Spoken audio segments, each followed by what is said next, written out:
Kemudian dikatakan oleh Syekh Muhammad Saman, guru kita, barang siapa yang makan makanan kami, maksudnya apa itu? Berzikir. Zikir apa? Zikir yang kami amalkan.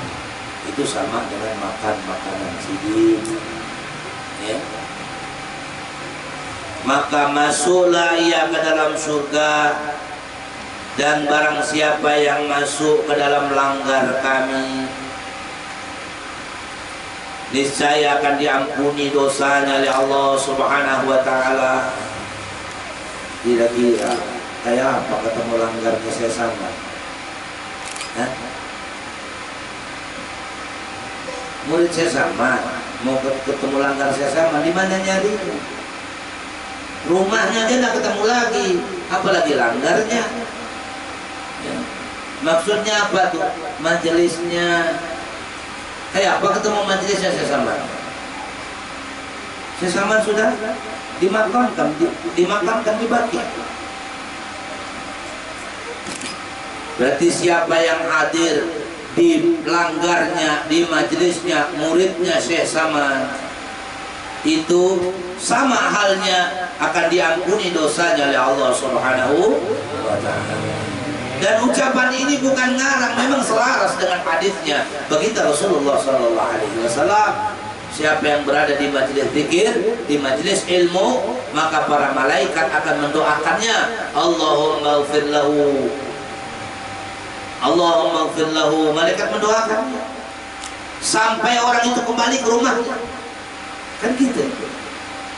Karena di majelisnya Syekh Saman itu orang senantiasa diajak untuk senantiasa mengingat Allah Subhanahu wa taala, berzikir kepada Allah Subhanahu wa taala dan talabul ilm. Nah, gitu. Kalau karomah, banyak sekali karomah beliau itu. Saya ingin menitik beratkan karomahnya beliau itu. Betapa banyak orang yang dihantarkan yang mengenal Allah Subhanahu wa taala. Karena beliau adalah wasilah. Makanya kita sering Syekhuna wa ustaduna wasilatuna ilallah ta'ala. Maksudnya apa? Wasilah kami kepada Allah Ta'ala. Karena kalau tidak karena guru kita tidak akan kenal dengan Tuhan kita. Kan begitu. Maka wasilatuna ilallah ta'ala. Maka walaupun kita tidak berjumpa secara langsung, tidak menjabat tangannya secara langsung, tapi kita menjabat tangan guru kita, sama halnya kita telah menjabat tangan guru kita, Syekh Muhammad Saman. Maka kita sering mengatakan Syekh Muhammad Saman guru kita, begitu. Imam Ghazali guru kita, Ahmad Ibni Athaillah Sakandari guru kita. Kenapa? Karena memang tersambunglah beliau secara zahir maupun secara batin kepada para ulama.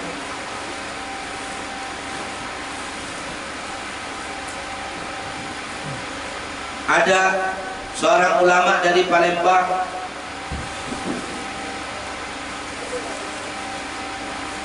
beliau itu istrinya mau melahirkan,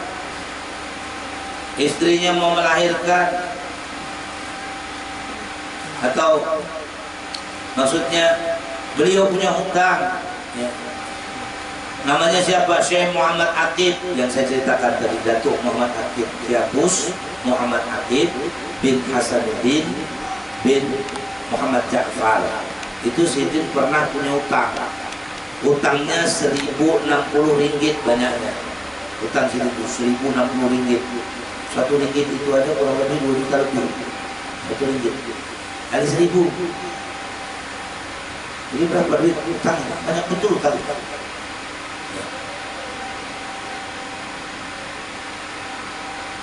Dan tidak ada satu jalan pun untuk membayar hutang. Dan hutang itu sudah ditanggungnya 3 tahun. Tidak ada pikiran lain selain hutang itu siang dan malam sampai tidak tenang. Belajar tidak tenang sampai mengeluarkan air mata.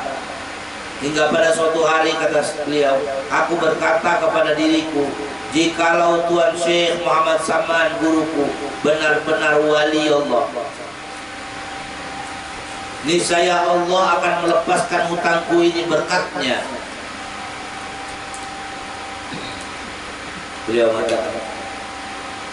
Maka setelah itu belum sampai setahun daripada perkataannya itu, lepaslah beliau daripada hutangnya dengan karomah atau kemuliaan daripada Syekh Muhammad Saman Al-Madani. Itu tawassul juga namanya. Sama kalau kita baca Ratib Saman itu tawassul. Waj'alna min kulli dhaiqin faraja wa kulli hamin wa bala'in makhraja. Waj'alna min kulli dhaiqin faraja wa kulli hamin wa bala'in makhraja. Minta kita kepada Allah Subhanahu wa taala pada setiap penderitaan, kesusahan, masalah dan bala diberikan jalan keluar kita. Berkah daripada karomah guru kita Syekh Muhammad Saman Al-Madani. Kemudian ya Rabbi waghfir lil ubaidil jani Muhammad syahidi bis zamani. Banyak ulama-ulama kita menceritakan beliau membacakan tawasul itu lepasnya daripada penderitaan atau bala yang dialami, lepas dia daripada hutangnya, lepas daripada kesusahannya. Ada lagi ulama yang anaknya dah lahir-lahir, sudah berapa hari dah lahir-lahir, kemudian dia bertawasul kepada Syekh Saman Al-Madani, maka dengan izin Allah Subhanahu wa taala lahirlah anaknya dengan selamat, dengan sentosa. Bundanya kemarin itu anaknya lahir, orang umur 40 tahun melahirkan, berat yang lahir dari perutnya itu tadi anak saya duduk itu 5,1 normal. Nyangkutnya itu hampir 1 hari 1 malam, enggak juga keluar. Dengan izin Allah Subhanahu wa taala dan berkahnya Sayyidi Syekh Muhammad Saman Al-Madani keluar dengan normal tanpa operasi. Alhamdulillah. Keyakinan dan kebergantungan kita kepada Allah Subhanahu wa taala sebab daripada pengajaran guru kita itu adalah karomah daripada aulia Allah Subhanahu wa taala yang akan melapangkan semua jalan kita. Guru kita pernah berkata, Sayyidi Syekh Ahmad Saleh bin Bangsanata bin Tagapasai, yakinilah kalian yang telah berbaikat tariqah samanya, kalian insya Allah senantiasa dalam ma'unah, dalam pertolongan Allah Subhanahu wa ta'ala. Dan itu kami rasakan sendiri.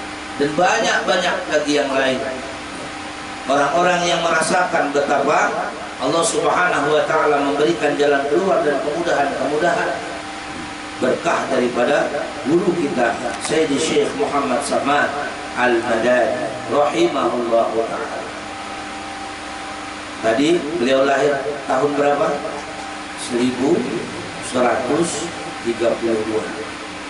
Usia beliau ini tidak sampai 60 tahun.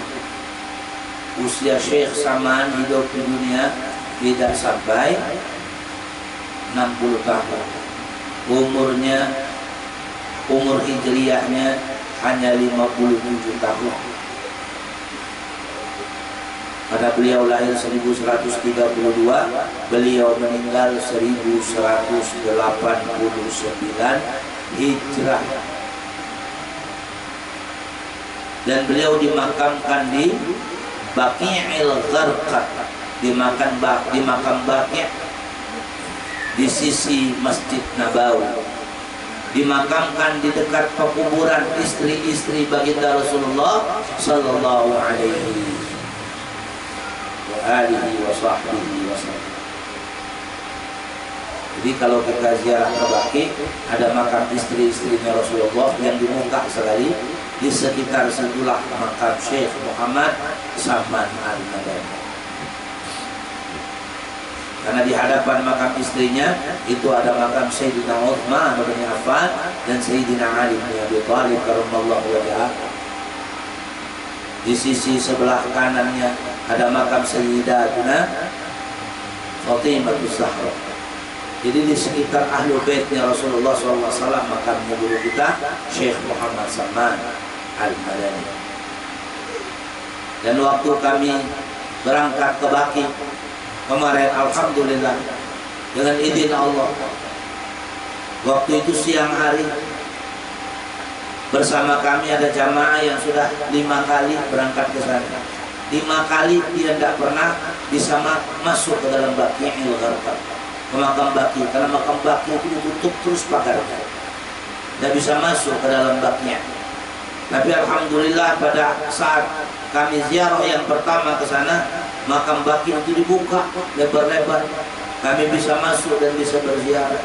Begitu kami keluar baru makam Baqi ditutup.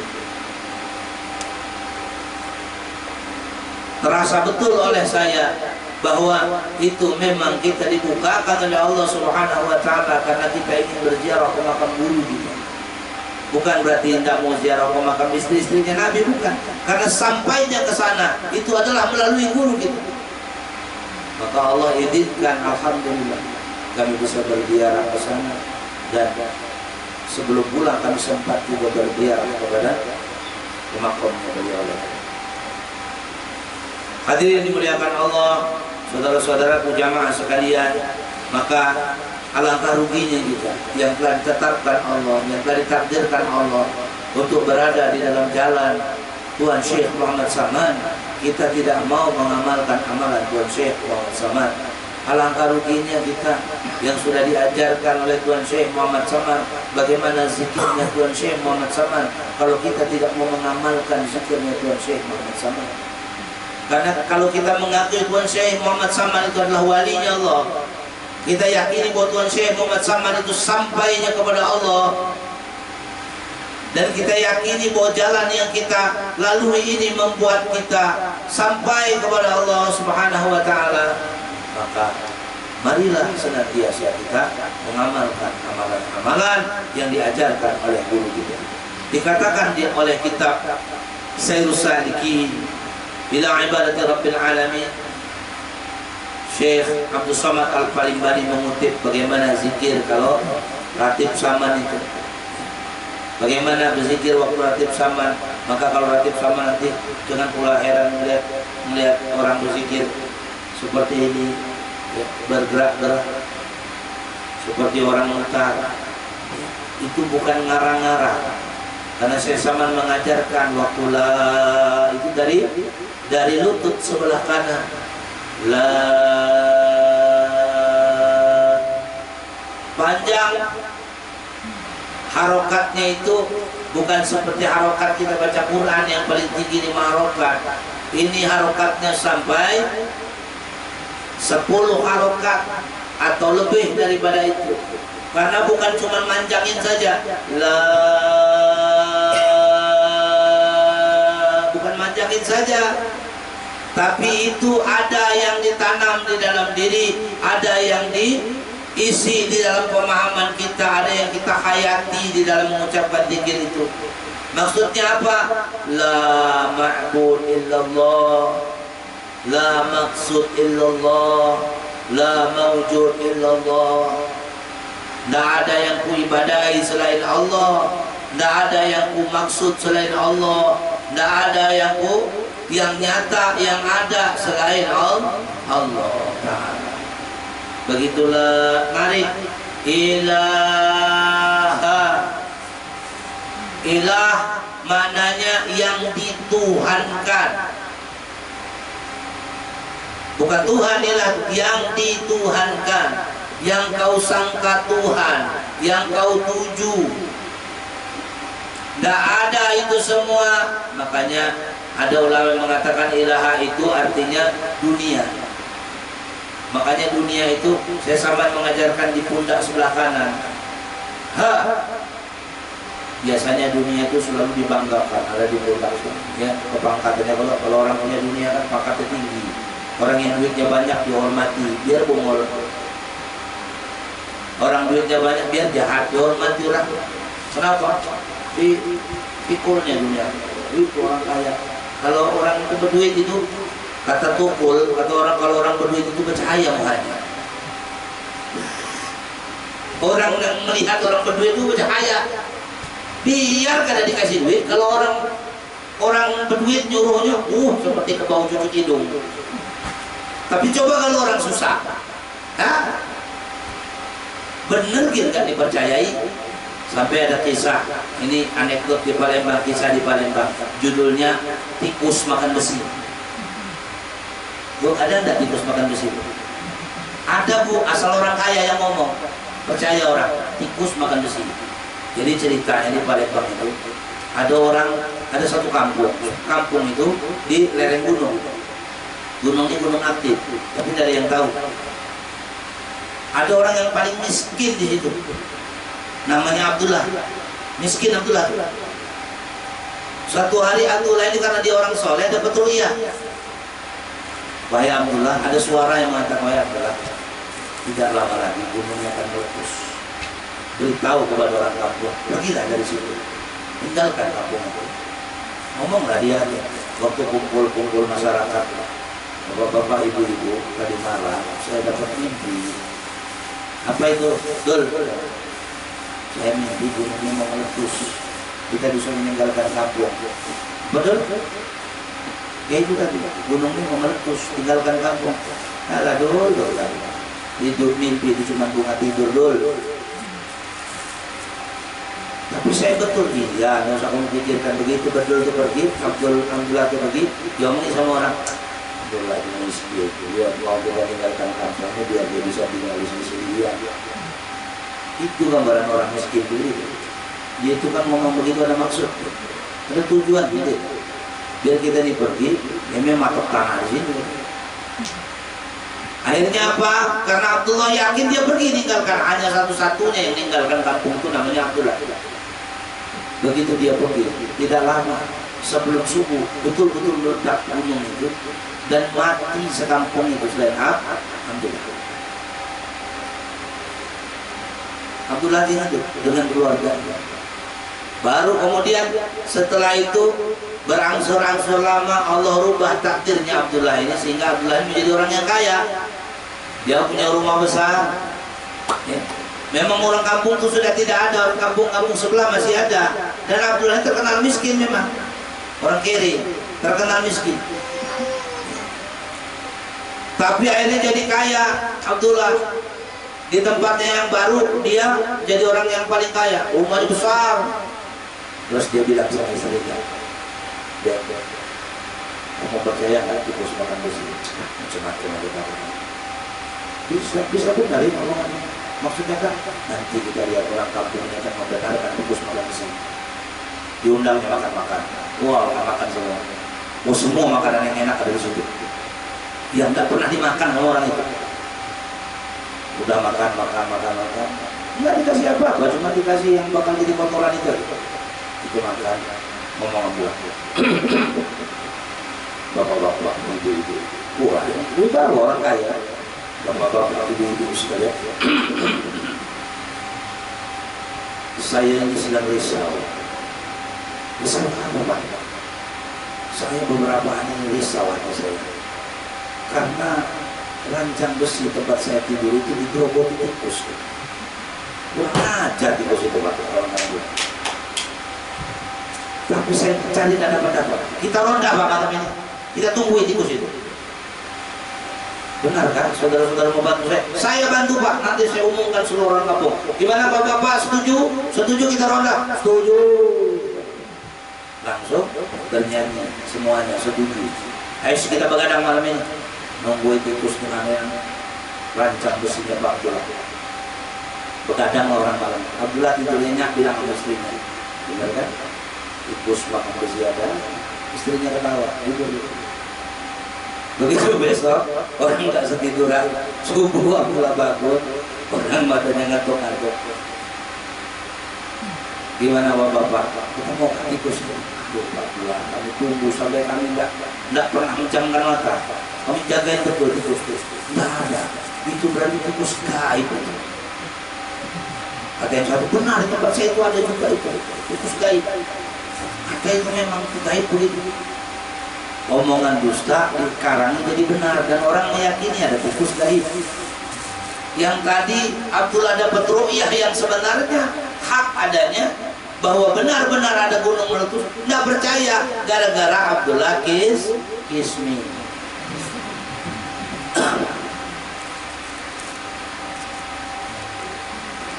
Masya Allah. Kenapa lari dari situ? Kita mau bisa cerita di bos malam besar. Maka orang-orang yang mengenal Allah Subhanahu wa Ta'ala, dia tidak pernah memandang selain Allah Subhanahu wa Ta'ala itu ada. Termasuk juga dunia ini yang dipandang oleh orang yang mengenal Allah itu tidak ada lain selain yang haknya Allah Subhanahu wa Ta'ala. Tapi orang yang mengenal Allah punya tanggung jawab. Jangan kenal sendiri dia, kenalkan pula orang lain agar orang lain kenal. Tapi jangan semangat aja, kasih orang lain itu pintu masuk. Kalau kita nyuruh orang ke tempat kita, tentu di rumah kita harus ada pintu. Ya loh, harus ada pintu. Kalau pintu burung di atas, kalau pintu ayam di bawah, pintu manusia harus muat dia masuk. Jangan tidak ada pintunya. Apa contohnya pintunya? Yang sesuatu yang disetujuinya. Ya, umpamanya Mamat mau menyampaikan ilmu mengenal Tuhan. Kelakuan Mamat ini, satu, tidak pernah sembahyang 5 waktu. Kelakuan Mamat ini yang tidak benar. Itu sama aja Mamat nutup pintu. Bagaimana orang bisa masuk ke rumah Mamat? Terakhir pembicaraan saya pada saat ini, mudah-mudahan Allah Subhanahu wa Ta'ala menetapkan kita senantiasa di jalan Allah Subhanahu wa Ta'ala, mengizinkan kita untuk senantiasa meniti jalan guru-guru kita, wabil khusus Sayyidi Syekh Muhammad Saman Al-Madani dan para ulama-ulama yang ittiba kepada Sayyidi Syekh Muhammad Saman Al-Madani, guru-guru kita semuanya, wa usulihim wa furu'ihim wa ahli silsilatihim. Mudah-mudahan dijaga sampai akhir hayat kita. Mudah-mudahan anak keturunan kita juga mengikuti jejak langkah kita, sehingga mereka bisa merasakan nikmatnya mengenal Allah Subhanahu wa Ta'ala. Amin ya Allah ya Rabbal Alamin. Saya ingetin, kalau bagi yang sudah lama senantiasa musyahadah bantui dan yang lain, waktu kita belajar bersama ini, tolong hadirkan, tenangkan wajah daripada Syekh Saman Al-Madani itu bodinya besar, ya, tenangkan wajahnya di dalam pikiran kita sebagai wasilah kita agar kita mendapatkan kekhusyuan di dalam berzikir kepada Allah Subhanahu